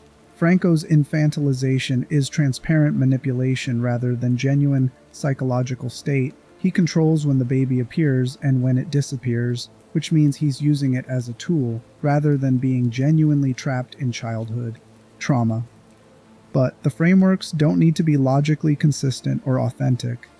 They just need to be functional. They need to provide enough psychological structure that Anton and Franco can continue operating without confronting what they actually are. Killers who kill because it serves their purposes. People who cause immense suffering because they lack the emotional equipment that would make them hesitate or feel guilty afterward. The philosophy and the infantile performance dress up emptiness as something meaningful. This need for framework distinguishes psychopaths like Anton and Franco from even more disturbing presentations. Some psychopaths apparently operate without requiring any philosophical justification or performance at all. They simply hurt people when hurting people serves their interests, with no need for ritual or explanation, or psychological distancing mechanisms. The complete absence of structure would suggest even more profound emptiness than what Anton and Franco demonstrate. The fact that both men need their respective performances suggests they're not quite at the extreme end of psychopathic presentation. There's something in them that requires violence to mean something, to connect to principles or personal history in ways that create narrative coherence. This could be a slight remnant of conscience requiring management through cognitive frameworks. Or it could simply be intellectual need for order that has nothing to do with morality. Either way, the frameworks reveal limitations in how Anton and Franco understand themselves and the world. They can't tolerate the reality that they're just people who hurt others because they're capable of it, and it serves them. They need the violence to be about something larger: fate, trauma, cosmic principle, psychological damage inflicted by others. The need for these explanatory structures suggests that complete psychopathic absence might not be sustainable psychologically. Even someone who lacks empathy might still need their actions to mean something beyond mere instrumental goal achievement. This creates an uncomfortable parallel to how non-psychopathic people justify violence. Soldiers need their killing to be about defending freedom or protecting innocent people, rather than just following orders and preserving their own survival. Police officers who use excessive force tell themselves they're maintaining order or facing constant threats, rather than acknowledging they're harming people who pose minimal actual danger. Corporate executives who make decisions that harm thousands of workers tell themselves those decisions are economically necessary, rather than choices that prioritize profit over human well-being. The specific philosophies differ, but the function is identical. People need violence to mean something beyond just acknowledgement that they're causing harm for personal benefit or institutional purposes. Anton's fatalism and Franco's infantilization are extreme versions of patterns that appear throughout human violence, the frameworks that justify harm and create distance from responsibility. The difference is that most non-psychopathic people genuinely believe their justifications, at least partially. A soldier who says he's defending freedom probably does believe that, even if it's not the complete truth. Anton and Franco don't seem to genuinely believe their own frameworks. They're using them consciously as tools for managing the minimal psychological dissonance that comes from lives devoted to causing harm. That conscious use of framework as tool rather than genuine belief might be the most disturbing element of their presentations. It suggests that on some level they know exactly what they are and what they're doing. They're not deluded or genuinely convinced by their own philosophy. They're just going through motions that make functioning easier while remaining aware that the motions are performances. And that awareness, that meta-level understanding that you're performing justifications you don't actually believe, suggests a level of self-knowledge that makes their violence even more calculated and cold. They're not just psychopaths. They're psychopaths who understand they're psychopaths and have developed strategies for operating effectively despite or because of that understanding. But here's what still remains unresolved in examining these two characters. We've established they're psychologically similar, that they use different frameworks to organize similar emptiness. That context determines whether psychopathy manifests as freelance killing or institutional torture. What we haven't addressed is the question that probably matters most. Are they actually the same character? Or does something fundamental distinguish them despite all the surface similarities? Chapter 7. The Question of Pleasure. There's a scene in No Country for Old Men that reveals something crucial about what Anton is and isn't. He's just killed Carson Wells in a hotel room. Wells was sent to recover the drug money and deal with the mess Anton himself created. The killing was efficient, professional. A shotgun blast that ended Wells mid-sentence. No drama, no prolonged suffering. Just sudden termination of a problem. After Wells dies, Anton sits down and makes a phone call.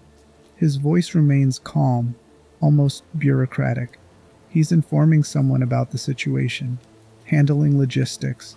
There's no excitement in his tone, no satisfaction, no indication that killing Wells meant anything to him beyond checking an item off a list. The murder happened. Now he moves on to whatever comes next. This absence of pleasure or satisfaction is one of Anton's most distinctive features. He doesn't enjoy killing. He doesn't derive emotional gratification from others' fear or suffering. The philosophical speeches he makes aren't expressions of joy in his power over life and death. They're rituals that give structure to actions that otherwise would be completely empty. When Anton kills someone, the primary emotion, if you can call it that, seems to be relief that a task has been completed successfully. The psychiatrist who analyzed Anton noted this absence of sadistic pleasure as one of the elements that makes him clinically realistic. Real psychopaths, particularly primary psychopaths like Anton, often engage in violence for instrumental reasons without deriving emotional satisfaction from the suffering they cause. They're not driven by hatred or anger or desire to see people hurt. They simply calculate that harming someone serves their interests better than not harming them. And then they do it with the same emotional investment you might bring to any other task. This makes Anton terrifying in a specific way. He's not a sadist you could potentially satisfy or negotiate with by giving him what he wants. He's not driven by passions that might be redirected or managed. He's a mechanism that operates according to programming you can't alter. When he decides you need to die, that decision is final and inevitable, because it's based on calculations rather than emotions that might change. Now consider Franco Barbi's relationship to violence. On the surface, Franco appears to derive satisfaction from his work at Signala. He makes sexually charged comments to reagents. He describes violence in ways that suggest pleasure or excitement. His psychosexual pathology creates clear connections between his arousal states and the harm he inflicts. Where Anton seems emotionally flat during violence, Franco seems engaged, present, deriving something from the experience beyond mere task completion. But look more carefully at what Franco actually experiences. His sexual comments and apparent excitement might be performances rather than genuine emotional states. Franco has learned that disturbing people makes them easier to control. Saying things that suggest he's sexually excited by violence creates psychological pressure on victims that supplements the physical threats. The performance serves tactical purposes regardless of whether Franco actually feels what he's performing. His documented impotency complicates this interpretation. Franco apparently couldn't achieve sexual function in conventional contexts, which contributed to his murders of prostitutes and escalating violence. Someone who's genuinely deriving pleasure from violence would presumably show physiological arousal. Franco's impotency suggests that whatever he experiences during his torture sessions, it might not be pleasure in any conventional sense. The psychological term for what Franco might be experiencing is tension reduction rather than positive pleasure. People with certain severe personality disorders describe feeling internal pressure that builds until they engage in harmful behaviors. The behaviors themselves don't feel good, they just make the pressure stop temporarily. It's relief rather than gratification. The person feels slightly less terrible for a while before the pressure begins building again. If Franco operates according to this pattern, his violence wouldn't be about pleasure at all. It would be about managing internal states that are chronically uncomfortable. The infantile presentation, the sexual comments, the apparent excitement, all of it could be performance and tension management rather than genuine emotional experience. Like Anton, Franco might be fundamentally empty underneath all the theatrical presentation. The question of whether either man experiences pleasure from violence matters because it determines what kind of horror they represent. If they enjoy causing suffering, they're sadists, which is disturbing but comprehensible. Most people understand sadism as a concept even if they don't experience it personally. The desire to hurt others, to feel powerful through domination, to derive gratification from others' pain. These are recognizable human drives, even in their pathological extremes. But if Anton and Franco don't actually experience pleasure from their violence, if they're just going through motions that serve instrumental purposes while feeling nothing inside, that represents something more alien and disturbing. It means they're not even getting satisfaction from what they do. They're not driven by comprehensible desires or seeking gratification. They're just empty, operating according to patterns that exist because they exist, killing and torturing because those are behaviors their particular forms of emptiness produce.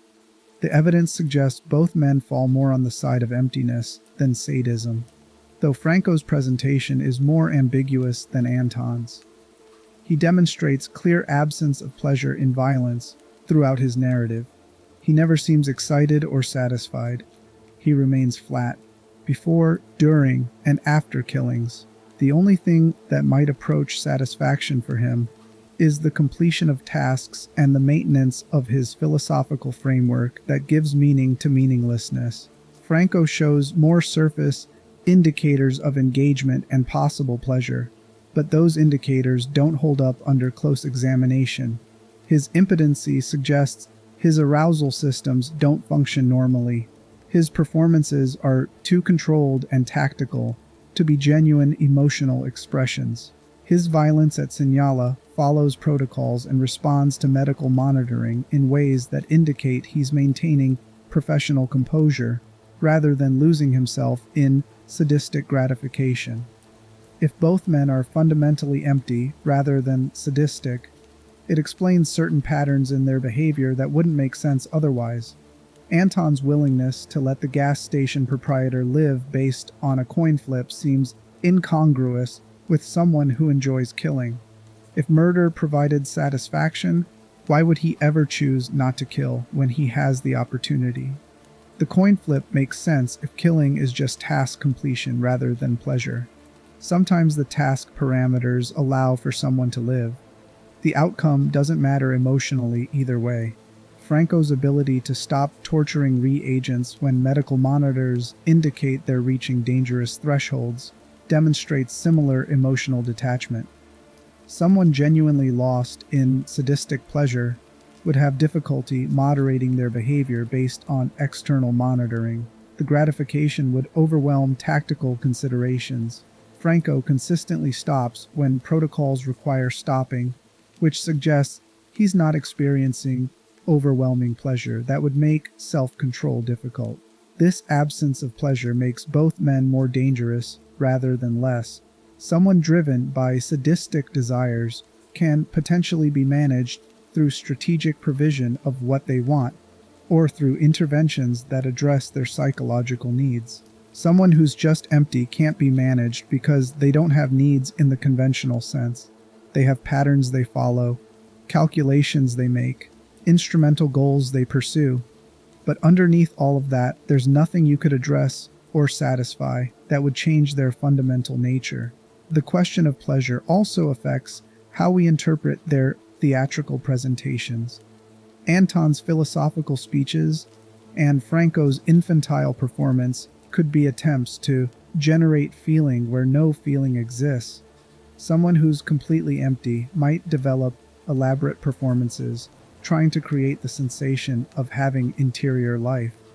The performances don't work because there's nothing inside to connect to, but the effort continues anyway because the alternative is confronting total void. This would make their frameworks even more tragic, in addition to being horrifying. They're not just justifications for violence. They're attempts to be something more than mechanisms, to have meaning and significance and connection to principles larger than mere self-interest. The attempts fail because the absence is too profound, but they keep performing anyway because stopping would mean acknowledging that they're just empty spaces wearing human form. That interpretation, if accurate, suggests that Anton and Franco might be aware on some level of what they're missing. They might understand that other people experience things they don't experience, feel things they can't feel, connect to life in ways that remain forever inaccessible to them.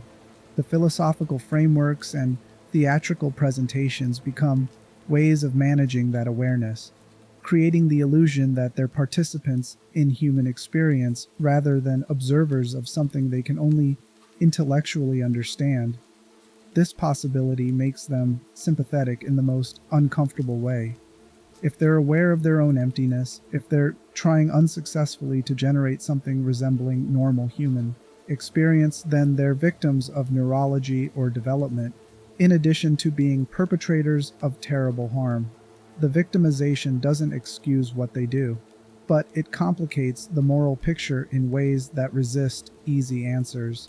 The alternative interpretation is that they're not aware of missing anything because you can't miss what you've never experienced. A person born without the capacity for color vision doesn't miss seeing colors because they have no reference point for what that would be like. Anton and Franco might be similarly unaware that they're missing empathy, connection, the capacity for moral reasoning that goes beyond instrumental calculation. From their perspective, they might be operating normally while everyone else is behaving strangely by caring about things that don't matter. Either interpretation leads to the same practical outcome.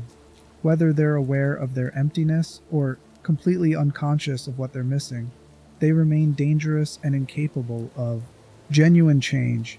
You can't teach empathy to someone whose brain doesn't generate empathetic responses.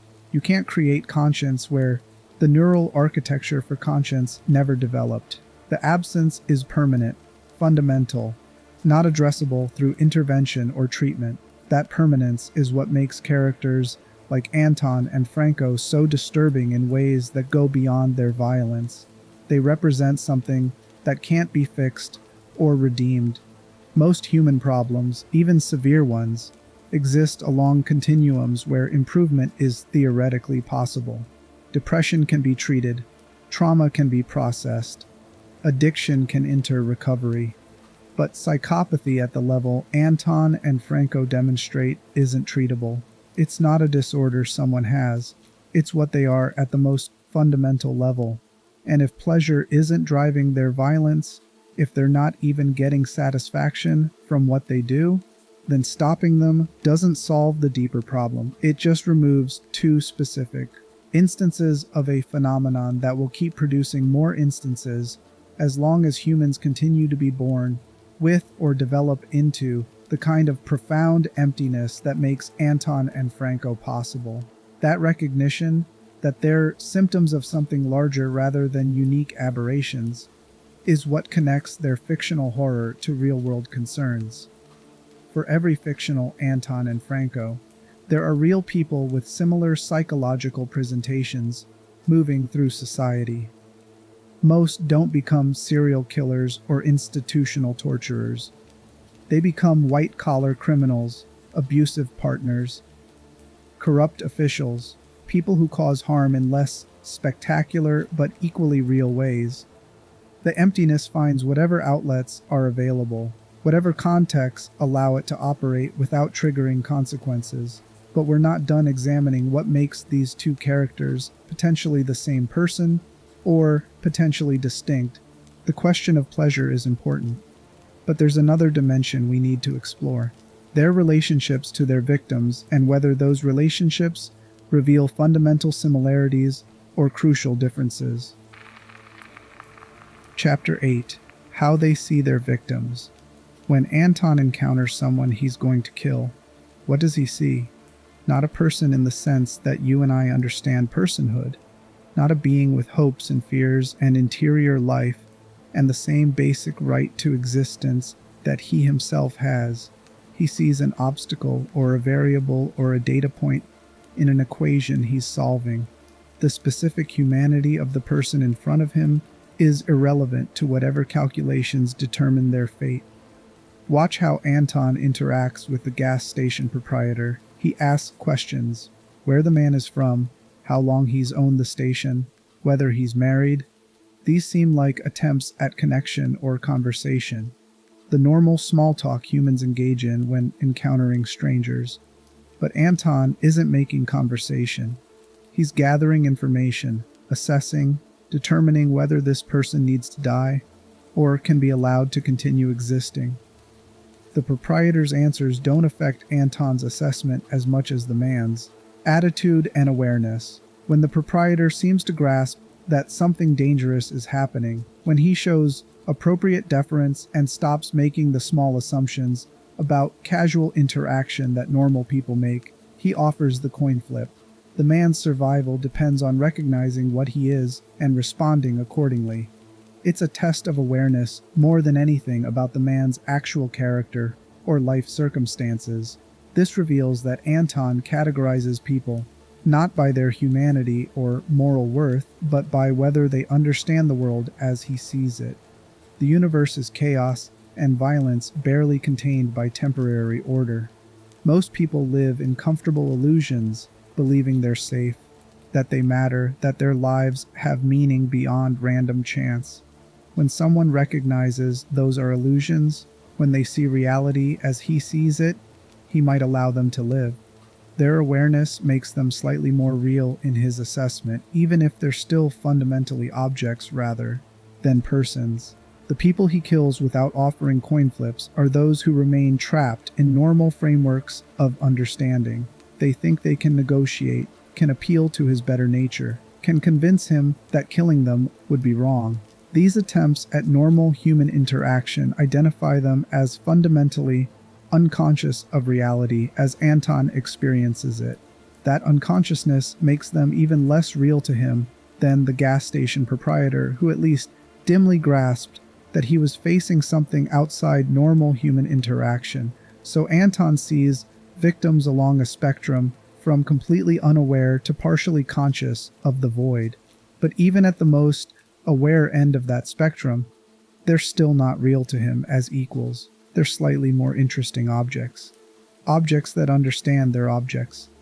That recognition doesn't confer personhood or generate empathy in Anton. It just makes the interaction slightly less tedious, because he doesn't have to pretend to engage with their illusions about meaning and safety. Franco Barbi demonstrates a different but related pattern of dehumanization. When Franco encounters reagents at Signala, he sees them through the lens of his own psychology and needs. They're not people with their own lives and stories. They're potential sources of whatever Franco needs in any given moment. Warmth when he's cold. Confession when he needs to hear someone acknowledge guilt. Bodies to violate in ways that might generate the sexual function his impotency denies him in conventional contexts. The maternal fixation adds another layer to how Franco sees people. Many of his comments to reagents involve references to mothers, wombs, nursing, being cradled or held. He tells victims he wants to crawl inside them, to get warm, to find the safety and comfort he never experienced as an infant. This suggests he sees people as potential mothers, potential sources of the care he was denied from birth. But the way he pursues that care, through violence and violation, demonstrates that he doesn't understand maternal love or care in any normal sense. What Franco seems to want is not relationship, but consumption. He wants to literally crawl inside corpses, to wear them, to incorporate them into himself in ways that erase the boundary between his body and theirs. This goes beyond normal attachment needs into something more primitive and disturbing. He's trying to merge with others because he has no stable sense of existing as a separate self. The deformities, the abandonment, the abuse, all combine to prevent him from developing normal ego boundaries that would let him relate to others as distinct beings. So where Anton sees victims as objects to be assessed and potentially eliminated, Franco sees them as resources to be consumed or incorporated. Both forms of dehumanization reduce other people to things that exist only in relation to the killer's needs and purposes. But the specific flavor of dehumanization differs. Anton's is intellectual and distant. Franco's is consuming and desperate, even as it remains emotionally empty underneath the desperation. The institutional context shapes how Franco's dehumanization operates. At Signala, the reagents are already categorized as experimental subjects rather than people. They've signed liability waivers. They're referred to by Murkoff personnel, using clinical language that emphasizes their status as resources for research, rather than humans with rights. This institutional framework gives Franco permission to view reagents as objects, because the institution has already performed that categorization. Anton lacks institutional framing for his dehumanization. He has to maintain his victim's object status entirely through his own philosophical framework and psychological functioning.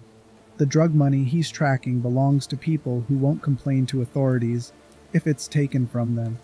The witnesses he eliminates exist outside legal protection because involving police would expose them to prosecution. But these are pragmatic considerations rather than institutional categorization. Anton's dehumanization of victims is more purely psychological than Franco's institutionally supported version. Both men demonstrate the complete absence of victim empathy that defines psychopathy. When normal people encounter someone in pain or fear, mirror neurons fire in ways that create physiological echoes of what the other person experiences. You see someone hurt, and you feel a shadow of their pain. This automatic empathetic response is absent in psychopaths. They can observe suffering without their nervous systems generating responses that would create emotional connection to what they're witnessing. For Anton and Franco, watching someone die or suffer is like watching rain fall. It's just a phenomenon occurring in front of them, interesting perhaps in tactical or practical ways, but generating no emotional resonance. The person's terror, their pleas, their obvious desire to continue living, none of it registers as morally significant because the neural systems that would make it register don't function.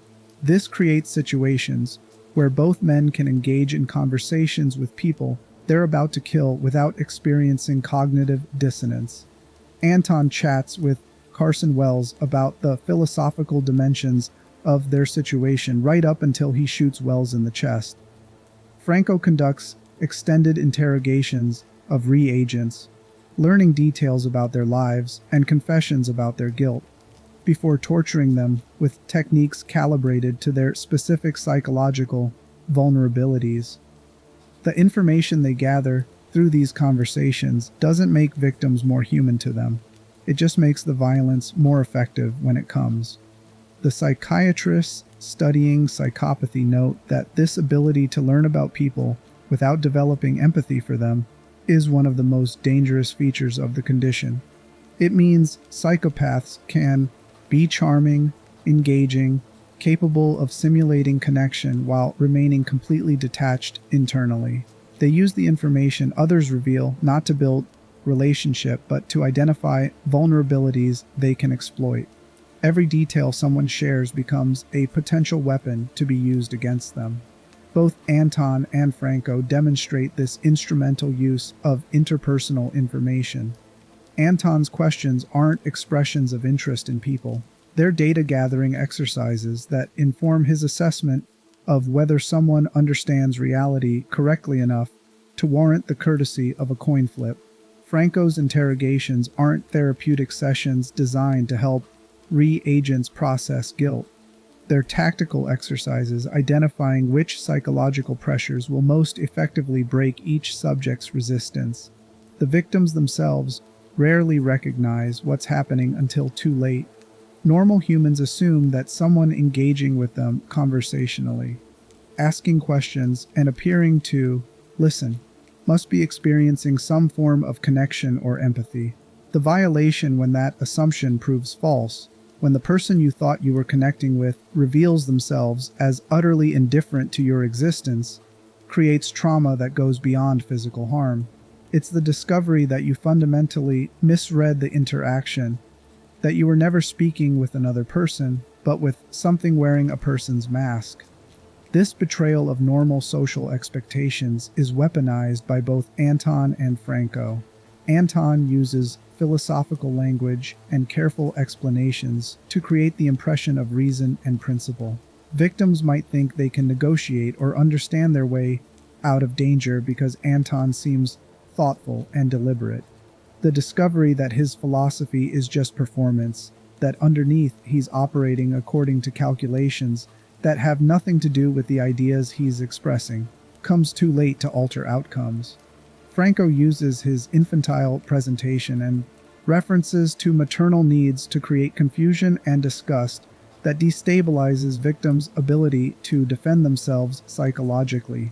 Reagents don't know how to respond to someone who's simultaneously threatening them with violence and crying about wanting his mother.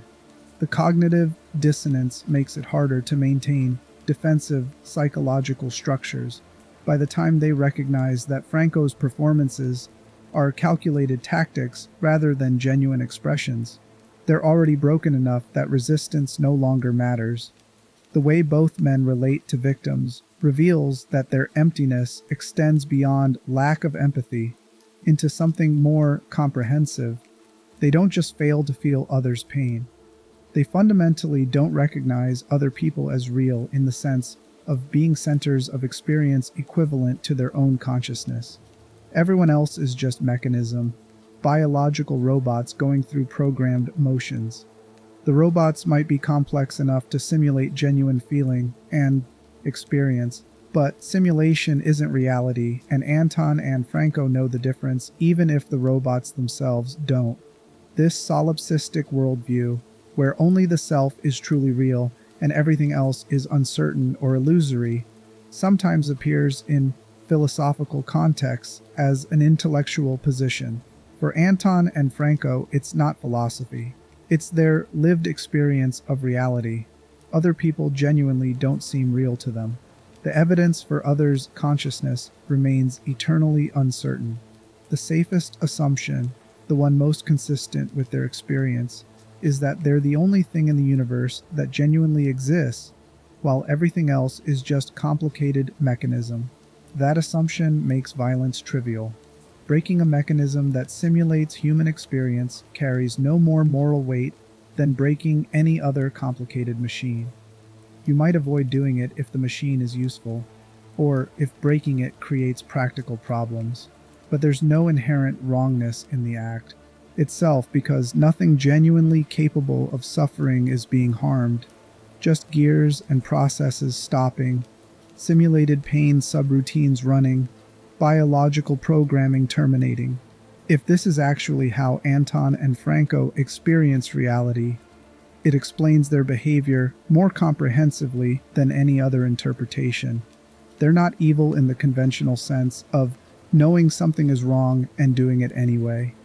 They're operating in a reality where moral categories simply don't apply because the entities those categories are supposed to protect aren't genuinely real. You can't murder someone who was never actually alive in any meaningful sense. You can only stop a biological process that was creating convincing simulation of life and consciousness. The horror of this worldview is that it's not technically disprovable. The philosophical problem of other minds, the question of how we know that other people have conscious experiences rather than just behaving as if they do, remains unresolved despite centuries of examination. Most people resolve it through intuition and empathy, direct experience of feeling connected to others in ways that make their reality undeniable. But people without empathy lack that resolution method. They're stuck with the philosophical problem as a practical question with no clear answer. And when the answer remains uncertain, when you can't be sure whether other people are real, the rational choice might be to treat them as mechanisms and avoid the complications that would come from treating mechanisms as if they were people. Anton and Franco aren't making mistakes about others' reality. They're following the logic of their experience to conclusions that would be untenable for anyone with functional empathy, but make perfect sense without it. This is what makes them the same character underneath the different aesthetics and contexts. They both exist in a universe where they're the only thing that's genuinely real, where everyone else is just a complicated mechanism going through motions. While their tools and environments stand in contrast, the fundamental experience of reality, the utter isolation inside a consciousness that has no bridge to any other, remains identical. That isolation is the true horror they represent. And it raises the question we've been avoiding throughout this examination. Can that kind of isolation ever be bridged? Is there any intervention or connection that could make someone like Anton or Franco recognize others as real? Or is the absence so fundamental that it defines an unbridgeable gap between them and everyone else? Chapter 9. The Unbridgeable Gap. Near the end of No Country for Old Men, Sheriff Bell sits at his kitchen table and talks about his dreams. He's an old man, a lawman who spent his career trying to maintain order in a world that seems increasingly chaotic and incomprehensible. He's been tracking Anton throughout the narrative, always arriving too late at crime scenes, always finding bodies and evidence of violence he can't prevent or punish. And in his dreams, his father rides past him carrying fire in a horn, going ahead to build a fire in the darkness and cold, waiting for Bell to arrive. The image suggests continuity, tradition passing from father to son, the hope that someone is preparing light and warmth in the darkness that awaits us all. It's a beautiful image. It's also completely irrelevant to the reality of what men like Anton represent. Bell is trying to make sense of evil using frameworks inherited from his father's generation. The idea that good men can stand against bad men, that justice eventually prevails, that violence can be contained through courage and principle.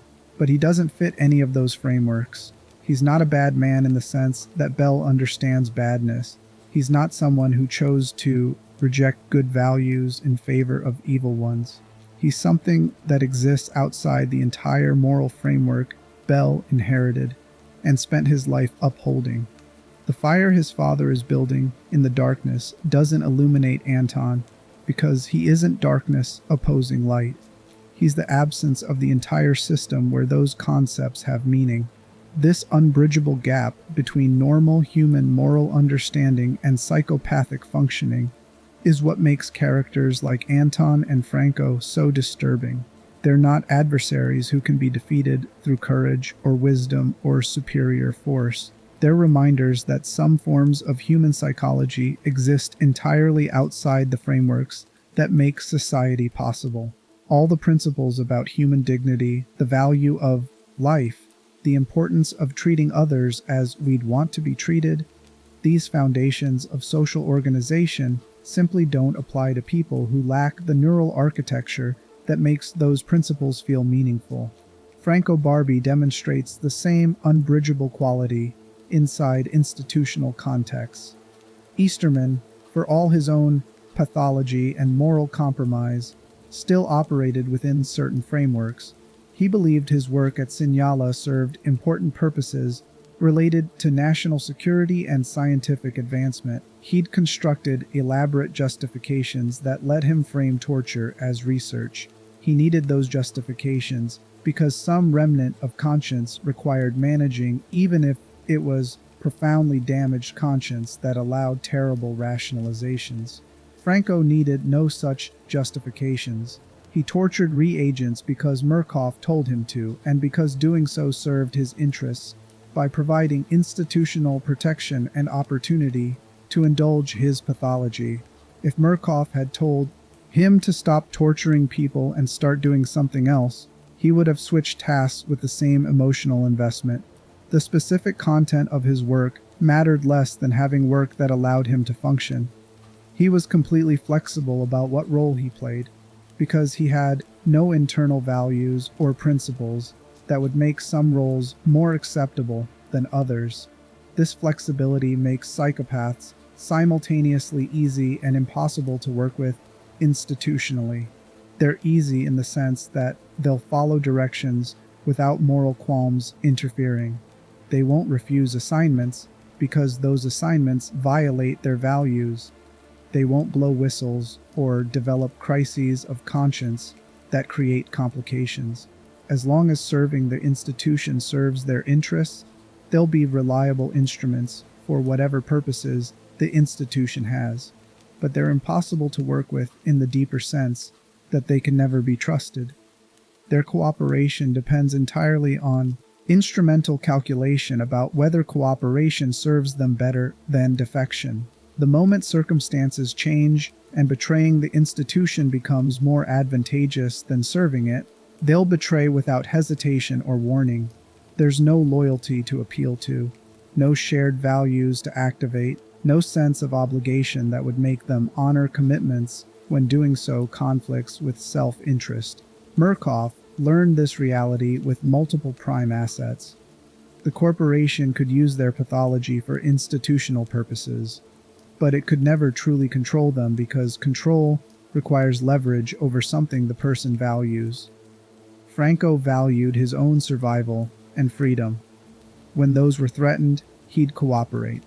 But if better opportunities emerged elsewhere, if someone offered him more resources or fewer constraints, nothing would keep him loyal to Murkoff except pragmatic calculation about risks and benefits of switching allegiance. The same applies to Anton in his criminal context.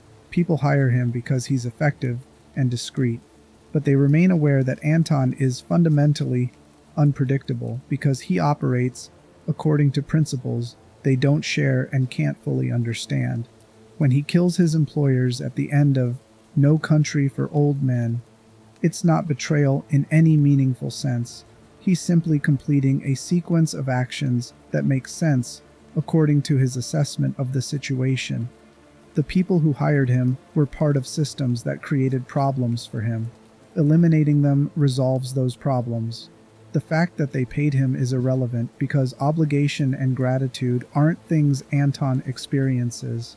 This unpredictability, rooted in the fundamental difference between psychopathic and normal psychology, is why societies eventually develop mechanisms for identifying and isolating people with severe antisocial personality disorder. You can't rehabilitate someone whose pathology is structural rather than behavioral. You can't negotiate with someone who doesn't value anything you could offer or threaten. And you can't trust someone whose cooperation depends entirely on momentary calculation, rather than any stable commitment to shared values or relationships. The only options are isolation or elimination.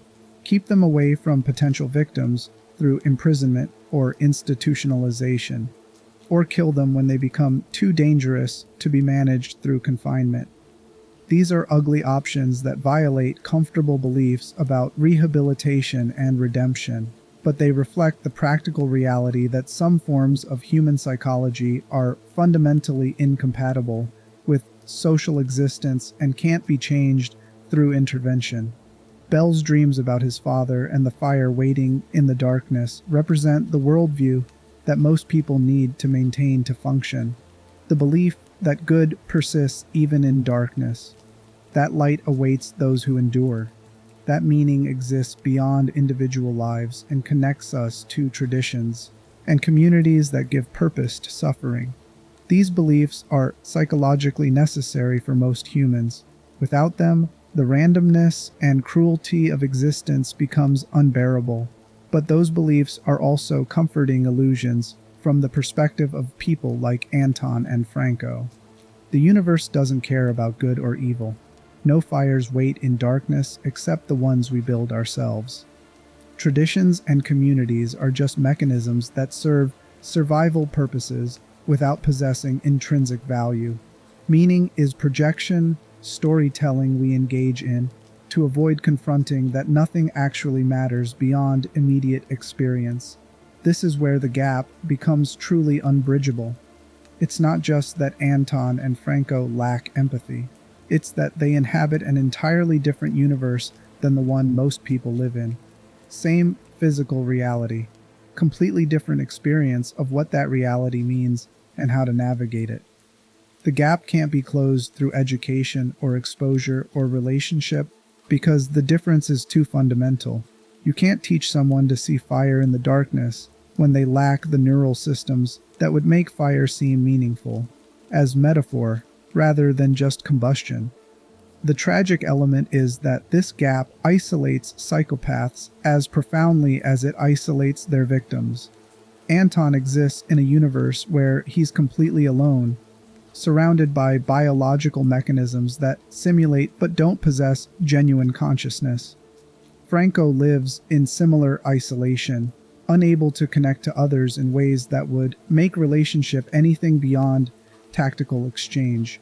They're more alone than anyone else can be because everyone else has at least the possibility of connection, moments when they feel genuinely linked to other conscious beings.